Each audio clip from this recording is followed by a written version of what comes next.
Hello friends, स्वागत है आपका अपने यूट्यूब चैनल गोयल मैट्रिक्स पर। चैनल पर पहली बार आए हैं तो सब्सक्राइब कर लीजिएगा, साथ ही बेल आइकन को प्रेस जरूर कर लीजिएगा जिससे नोटिफिकेशन आपके पास समय से पहुंच जाए।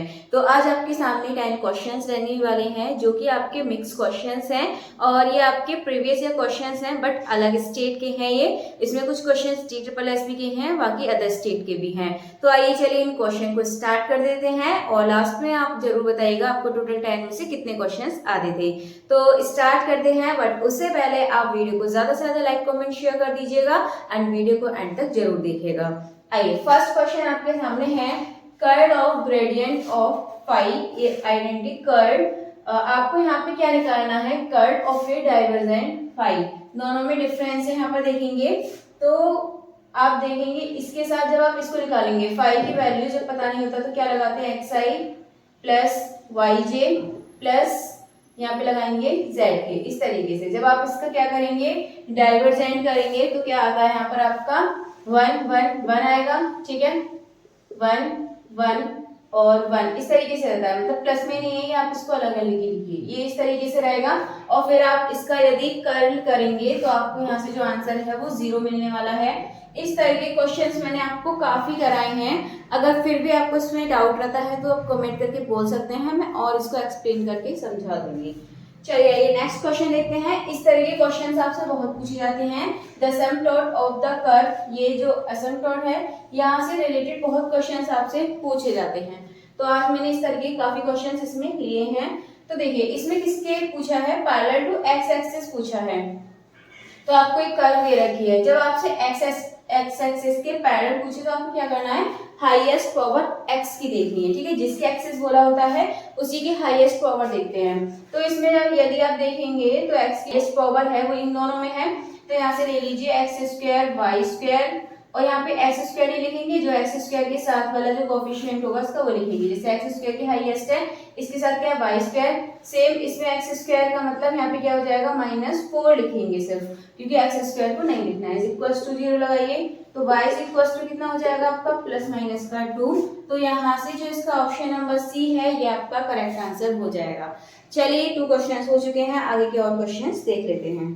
क्वेश्चन नंबर 3 है आपके सामने, asymptote parallel to y axis of curve. आपको कर्व दे रखी है एंड आपको y एक्सिस निकालनी है।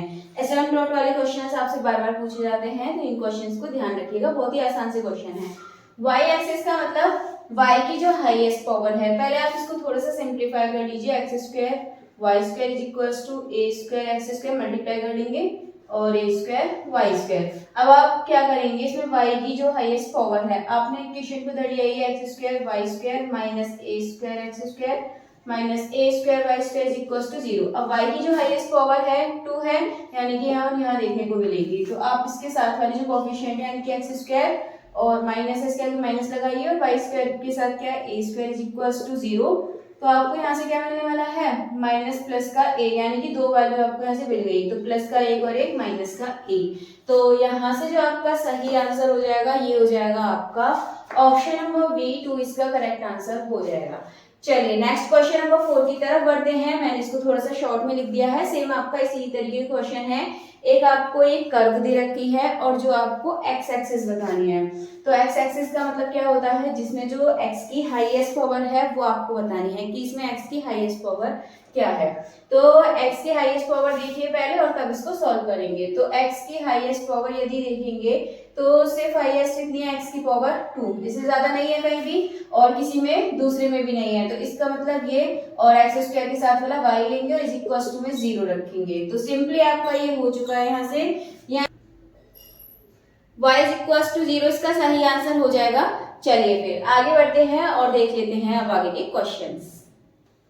अब है आपका क्वेश्चन नंबर 5। तो यस ये आपके सामने क्वेश्चन है, क्वेश्चन नंबर 6 ये रहा। तो आप बताइएगा इसका जो आंसर है वो क्या होगा, इतने मैं इसको सॉल्व करती हूँ।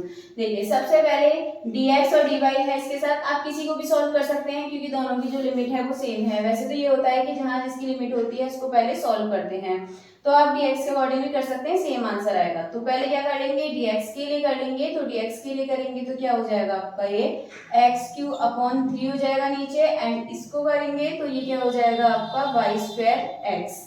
देन आपका 0 से 1 रहेगा और आप यहाँ पे भी क्या लगाएंगे 1 से 0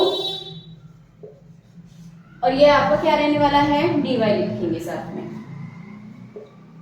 इसके साथ आप क्या करेंगे, अब यहाँ पे इसको 1 लगाइए, 1/3 प्लस, और यहाँ पर आप किसकी जगह 1 लगाएंगे, x की जगह, तो ये जाएगा आपका y²। आगे इसको सॉल्व करेंगे अब dy के लिए, तो dy के लिए जब सॉल्व करेंगे तो ये जाएगा 1/3y प्लस y³ देन 1 से 0 लगाएंगे फिर से। अब आप लगाएंगे 1, तो 1 हो जाएगा 1/3 प्लस 1/3। आंसर आपको यहाँ से देखने के लिए मिल जाएगा 2/3, यानी कि ऑप्शन नंबर ए इसका सही आंसर हो जाएगा। आप पहले dy के लिए भी कर सकते हैं, फिर dx के लिए भी कर सकते हैं, क्योंकि आपकी दोनों में लिमिट 0 से 1 0 से 1 है। पर ध्यान रखिएगा, जैसे यहाँ पे dx है और लिमिट इनकी अलग अलग है, फिर आप एक काम करना, dx के अकॉर्डिंग लगाएंगे। ये वाली जो होती है dx के लिए होगी पहले, क्योंकि पहले यहाँ पे dx है तो ये dx के लिए लिमिट है, dy है तो dy के लिए है। और कभी कभी ऐसा होता है कि यहाँ से जैसे लिमिट दे दी 0 से x और यहाँ पर आपका dx लिखा हुआ है, फिर आप dx नहीं dy के लिए लगाएंगे, क्योंकि इसमें x का टर्म आ रहा है तो हम y के लिए इसको सॉल्व करेंगे। ये चीज आपको ध्यान रखनी है। चलिए क्वेश्चन नंबर 6 की तरफ बढ़ते हैं। इसको थोड़ा सा सॉल्व कीजिए। ये है आपका dy/dx एंड इसको आप लिख सकते हैं e⁻x और e⁻−y को अलग लिखेंगे, उसको हम नीचे प्लस का लिख सकते हैं। प्लस सेम इसमें करेंगे x² और अपॉन में चला जाएगा e⁻y, प्लस की हो जाएगी एंड e⁻y का एलसीएम लेते हैं, इधर हो जाएगा e⁻y dy के साथ, देन इधर वाला हो जाएगा e⁻x dx plus x² dx। अब आप इसको सॉल्व करेंगे, dx सबके साथ ऐसे कर सकते हैं आप इसको, तो e⁻y dy का क्या होगा, एलसीएम e⁻y ही होगा इसका। तो यदि हम इसका इंटीग्रल करेंगे e⁻y का, तो e⁻y मिलेगा, e⁻x का e⁻x एंड x² का हो जाएगा x³ प्लस c। देखिए आपका कौन सा ऑप्शन इसमें सही है, तो जो ऑप्शन नंबर सी है इसका सही आंसर हो जाएगा, यानी कि e⁻y plus 1/3 x³ plus c। चलिए क्वेश्चन आपका हो चुका है, अब देखते हैं आगे के क्वेश्चन। चलिए अब देख लेते हैं क्वेश्चन नंबर 7 और 8। तो इसे करने के लिए सबसे पहले क्या करेंगे, dy/dx and e⁻x plus y का मतलब e⁻x और अपॉन में क्या लिख देंगे e⁻y। इस तरीके से आप इसको कर सकते हैं, नहीं तो फिर माइनस में आएगा। एक काम कर सकते हैं, आप इसको ऊपर ही रहने दीजिए, क्योंकि नीचे तो माइनस के चला जाएगा e⁻y। अब आप क्या करेंगे, e⁻y को आप इधर ले आइए, e⁻y is equals to ex into dx आपका इधर चला जाएगा। अब आप डिफरेंशियल करेंगे, आपको पता है e⁻y अपॉन में है तो इसका क्या होगा, माइनस की e⁻y, देन इसके बाद इज इक्वल्स टू में e⁻x का यही होगा एंड साथ में c।